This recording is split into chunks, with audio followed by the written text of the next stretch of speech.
Ukraine യുദ്ധത്തിൽ ഉപാധികളോടെ വെടിനിർത്തലിന് തയ്യാറാണെന്ന് Russia. America അവതരിപ്പിച്ച 30 ദിവസത്തെ താൽക്കാലിക വെടിനിർത്തൽ കരാർ അംഗീകരിക്കാമെന്ന് റഷ്യൻ പ്രസിഡന്റ് വ്ളാദിമിർ പുടിൻ വാർത്താസമ്മേളനത്തിൽ പറഞ്ഞു. എന്നാൽ റഷ്യ തെറ്റിദ്ധരിപ്പിക്കുകയാണെന്നും വെടിനിർത്തൽ അംഗീകരിക്കില്ലെന്നും ട്രംപിനോട് പറയാൻ പുടിന് ഭയമാണെന്നും യുക്രൈൻ പ്രസിഡന്റ് വോളോദിമിർ സെലൻസ്കി പ്രതികരിച്ചു. റഷ്യയുമായി ചർച്ച നടത്തുന്നതിന് ട്രംപിന്റെ പ്രതിനിധി മോസ്കോയിലെത്തിയതിനു പിന്നാലെയാണ് റഷ്യൻ പ്രസിഡന്റിന്റെ ഭാഗത്തുനിന്നും അനുകൂല നിലപാടുണ്ടായത്. യുക്രൈൻ യുദ്ധം അവസാനിപ്പിക്കാൻ സൗദിയിൽ നടത്തിയ ചർച്ചയിൽ US മുന്നോട്ട് വെച്ച 30 ദിവസത്തെ വെടിനിർത്തൽ അംഗീകരിക്കുന്നുവെന്ന് റഷ്യൻ പ്രസിഡന്റ് വ്ളാഡിമിർ പുടിൻ.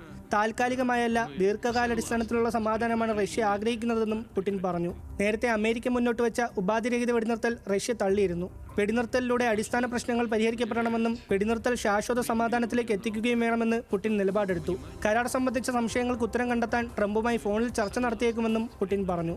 യുക്രൈനെ നാറ്റോയിൽ ഉൾപ്പെടുത്താതിരിക്കുക, യുക്രൈന് മറ്റ് രാജ്യങ്ങൾ നൽകുന്ന സൈനിക സഹായ സഹകരണം കുറയ്ക്കുക എന്നിവയാണ് റഷ്യ മുന്നോട്ട് വയ്ക്കുന്ന ആവശ്യങ്ങൾ. യുദ്ധം അവസാനിപ്പിക്കാൻ ട്രംപും ഇന്ത്യ അടക്കമുള്ള രാജ്യങ്ങളും നടത്തുന്ന ഇടപെടലിനും പുടിൻ നന്ദി അറിയിച്ചു. പുടിന്റെ തീരുമാനം പ്രതീക്ഷ നൽകുന്നതാണെന്നും എന്നാൽ അത് അപൂർണമായി തുടരുകയാണെന്നും US പ്രസിഡന്റ് ഡൊണാൾഡ് ട്രംപ് പറഞ്ഞു. എന്നാൽ വെടിനിർത്തലിനായി പുടിൻ മുന്നോട്ട് വെച്ച വ്യവസ്ഥകൾക്കെതിരെ യുക്രൈൻ പ്രസിഡന്റ് വ്ളാഡിമിർ സെലൻസ്കി രംഗത്തെത്തി. റഷ്യ തെറ്റിദ്ധരിപ്പിക്കുകയാണെന്നും സംഘർഷം തുടരുമെന്ന് ട്രംപിനോട് പറയാൻ പുടിന് ഭയമാണെന്നുമായിരുന്നു സെലൻസ്കിയുടെ പ്രതികരണം. റഷ്യ യുദ്ധം തുടരാനാണ് ആഗ്രഹിക്കുന്നതെന്നും അതിനാലാണ് സങ്കീർണമായ വ്യവസ്ഥകൾ മുന്നോട്ട് വയ്ക്കുന്നതെന്നും സെലൻസ്കി കുറ്റപ്പെടുത്തി. റഷ്യക്കെതിരെ ഉപരോധം ഏർപ്പെടുത്തി പുടിനുമേൽ സമ്മർദ്ദം ചെലുത്തണമെന്നും സെലൻസ്കി പറഞ്ഞു. ജിദ്ദയിൽ നടന്ന US യുക്രൈൻ ആദ്യ റൗണ്ട് ചർച്ചകൾ അവസാനിച്ചപ്പോൾ തന്നെ US മുന്നോട്ട് വെച്ച 30 ദിവസത്തെ വെടിനിർത്തൽ നിർദ്ദേശം യുക്രൈൻ അംഗീകരിച്ചിരുന്നു. International desk, news Malayalam.